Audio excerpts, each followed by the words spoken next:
5 semanas en globo, de Julio Verne. Capítulo 38. Travesía rápida. Resoluciones prudentes. Caravanas. Chubascos continuos. Gao. El Níger. Goldberry, Gifford y Gray. Mungo Park. Lyne. René Caillet. Clapperton. John y Richard Lander. El 17 de mayo fue tranquilo y sin ningún incidente. El desierto empezaba de nuevo. Un viento no muy fuerte volvía a empujar al Victoria hacia el sudoeste. El globo no oscilaba ni a derecha ni a izquierda, trazando su sombra en la arena una línea absolutamente recta. El doctor, antes de partir, había renovado prudentemente su provisión de agua, temiendo no poder tomar tierra en aquellas comarcas plagadas de tuaregs. La meseta, cuya elevación era de 1800 pies sobre el nivel del mar, descendía hacia el sur. Cortando el camino de Agadez a Murzuk, en el que se distinguían muchas pisadas de camellos, los viajeros llegaron por la noche a 16 grados de latitud norte y 4 grados 55 minutos de longitud este, después de haber recorrido 180 millas de prolongada monotonía. Durante aquel día, Joe condimentó las últimas aves, que no habían recibido más que una preparación preliminar. Para cenar sirvió unos pinchitos de chocha sumamente apetitosos. Como el viento era favorable, el doctor resolvió proseguir su camino durante la noche, muy clara por alumbrarla una luna casi llena. El Victoria ascendió a una altura de 500 pies, y en toda aquella travesía nocturna, de unas 60 millas, no se habría visto turbado ni el ligero sueño de un niño. El domingo por la mañana varió de nuevo el viento hacia el noroeste. Algunos cuervos cruzaban los aires, y en el horizonte se distinguían numerosos buitres, que afortunadamente no se acercaron. La aparición de aquellas aves indujo a Joe a cumplimentar a su señor por su feliz idea de embutir un globo dentro de otro. ¿Qué sería de nosotros estas horas? Dijo, con un solo envoltorio. Este segundo globo es como la lancha del buque que reemplaza a este en caso de naufragio. Tienes razón, Joe, pero mi lancha me causa alguna zozobra, pues no vale tanto como el buque. ¿Qué quieres decir? Preguntó Kennedy. Quiero decir que el nuevo Victoria es inferior al otro, bien porque la tela se haya desgastado a causa del roce, o bien porque la gutapercha se haya derretido al calor del serpentín. Lo cierto es que noto cierta pérdida de gas. Hasta ahora no es gran cosa, pero no deja de ser apreciable. Tenemos tendencia a bajar, y para impedirlo me veo obligado a dar mayor dilatación al hidrógeno. ¡Demonios!, exclamó Kennedy. No se me ocurre ninguna solución. No la tiene, amigo Dick, por lo que creo que deberíamos darnos prisa e incluso evitar detenernos de noche. ¿Estamos aún lejos de la costa?, preguntó Joe. ¿Qué costa, muchacho? ¿Sabemos acaso a dónde nos conducirá el azar? Todo lo que puedo decirte es que Tombuctú todavía se encuentra 400 millas al oeste. ¿Y cuánto tiempo tardaremos en llegar? Si el viento no nos desvía demasiado, cuento con encontrar dicha ciudad el martes al anochecer. Entonces, dijo Joe, señalando una larga comitiva de bestias y de hombres que avanzaba por el desierto, llegaremos antes que aquella caravana. Ferguson y Kennedy se asomaron y vieron una gran aglomeración de seres de toda especie. Había allí más de 150 camellos, de esos que por 12 muzcabas de oro van de Tombuctú a Tafilete con una carga de 500 libras. Todos llevaban bajo la cola un talego destinado a recoger sus excrementos, que es el único combustible con que se puede contar en el desierto. Aquellos camellos de los tuaregs son de una especie superior a todas las demás, pues pueden pasar de 3 a 7 días sin beber y 2 sin comer. Además, superan en ligereza a los caballos y obedecen con inteligencia al kabir o conductor de la caravana. Son conocidos en el país con el nombre de mearis. Tales fueron los pormenores dados por el doctor, mientras sus compañeros contemplaban aquella multitud de hombres, mujeres y niños que caminaban penosamente por una arena movediza, contenida únicamente por algunos cardos, hierbas agostadas y zarzales muy ruines. El viento borraba casi instantáneamente la huella de sus pasos. Joe preguntó cómo lograban los árabes orientarse en el desierto y encontrar los pozos esparcidos en aquella soledad inmensa. Los árabes, respondió Ferguson, han recibido de la naturaleza un maravilloso instinto para reconocer su rumbo. Donde un europeo se desorientaría, ellos no vacilan nunca. Una piedra insignificante, un guijarro, una hierbecita, el indiferente matiz de las arenas les basta para avanzar con seguridad completa. Durante la noche se guían por la estrella polar.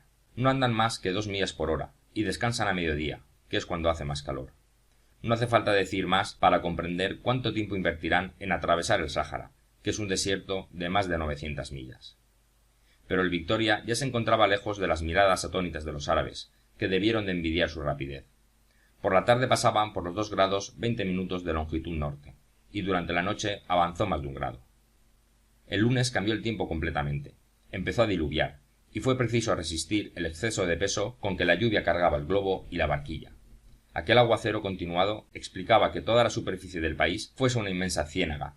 Reaparecía la vegetación con mimosas, baobabs y tamarindos. Era el Sonrai, con sus aldeas pobladas de chozas, cuyos techos presentan cierta semejanza con gorros armenios.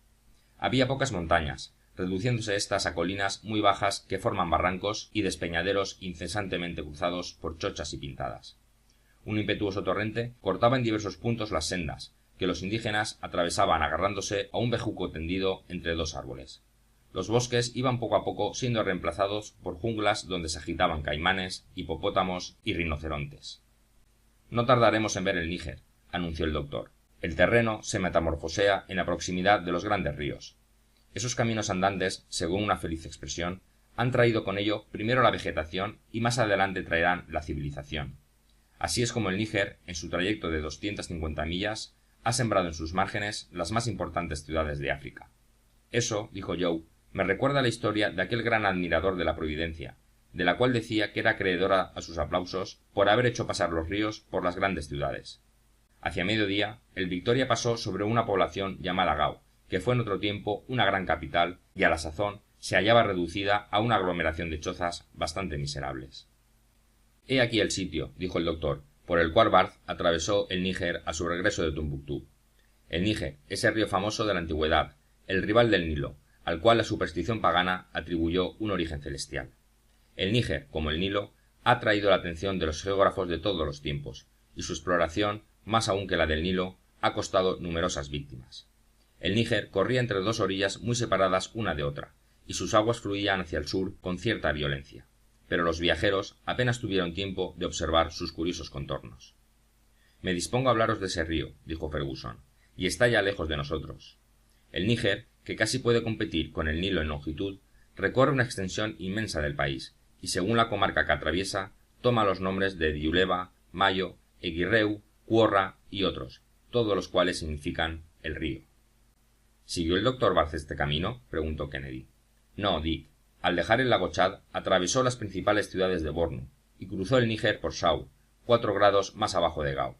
Luego penetró en el seno de las inexploradas comarcas que el Níger encierra en su recodo y, después de 8 meses de nuevas fatigas, llegó a Tombuctú, lo que nosotros, con un viento tan rápido, haremos en 3 días escasos. ¿Se ha descubierto el nacimiento del Níger?, preguntó Joe. Hace ya mucho tiempo, respondió el doctor. El reconocimiento del Níger y de sus afluentes atrajo numerosas exploraciones, de las cuales os indicaré las principales. De 1749 a 1758, Adamson reconoce el río y visita Gorea. De 1785 a 1788, Golberry y Giffroy recorren los desiertos de la Senegambia y suben hasta el país de los moros, que asesinaron a Saunier, Brisson, Adam, Riley, Cochelet y otros muchos infortunados.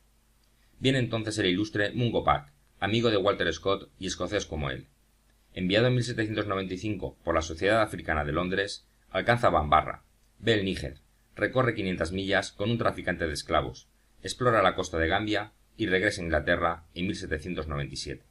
Vuelve a partir el 30 de enero de 1805 con su cuñado Anderson, el dibujante Scott y un grupo de operarios. Llega a Gorea, se une a un destacamento de 35 soldados y vuelve a ver el Níger el 19 de agosto. Pero entonces, a consecuencia de las fatigas, de las privaciones, de los malos tratos, de las inclemencias del cielo y de la insalubridad del país, no quedaban ya vivos más que 11 de los 40 europeos. El 16 de noviembre llegaron a manos de su esposa las últimas cartas de Mungo Park, y un año después se supo por un comerciante del país que, al llegar a Buse, a orillas del Níger, el 23 de diciembre, el desventurado viajero vio cómo arrojaban su barca por las cataratas del río antes de ser degollado por los indígenas. ¿Y un fin tan terrible no contuvo a los exploradores? Al contrario, Dick, porque entonces no solo hubo que reconocer el río, sino también buscar los papeles del viajero. En 1816 se organizó en Londres una expedición, en la cual toma parte el mayor Gray. Llega a Senegal, penetra en el Futa de Ayón, visita las poblaciones fulás y mandingas y regresa a Inglaterra sin otro resultado. En 1822, el mayor Lyne explora toda la parte de África occidental próxima a las posesiones inglesas, siendo el primero en llegar a las fuentes del Níger. Según sus documentos, el nacimiento de este río inmenso no tiene 2 pies de ancho. Es fácil de saltar, dijo Joe. Fácil, replicó el doctor. Según la tradición, cualquiera que intenta cruzar de un salto aquel manantial es inmediatamente engullido, y quien quiera sacar agua de él se siente rechazado por una mano invisible. ¿Y me está permitido, preguntó Joe, no creer una palabra de la tradición? Nadie te lo impide. 5 años después, el mayor Line atravesaría el Sáhara, penetraría en Tombuctú y moriría estrangulado unas millas más arriba por los Ulad Siham, que querían obligarle a hacerse musulmán. Otra víctima, exclamó el cazador. Entonces, un joven valeroso y con muy escasos recursos emprendió y llevó a cabo el viaje moderno más asombroso. Me refiero al francés René Caillié. Después de varias tentativas, en 1819 y en 1824, partió de nuevo el 19 de abril de 1827 de Río Núñez. El 3 de agosto llegó tan extenuado y enfermo a Timé que no pudo proseguir su viaje hasta 6 meses después, en enero de 1828. Se incorporó entonces a una caravana, protegida por su traje oriental, llegó al Níger el 10 de marzo, penetró en la ciudad de Yené, se embarcó y descendió por el río hasta Tombuctú, a donde llegó el 30 de abril.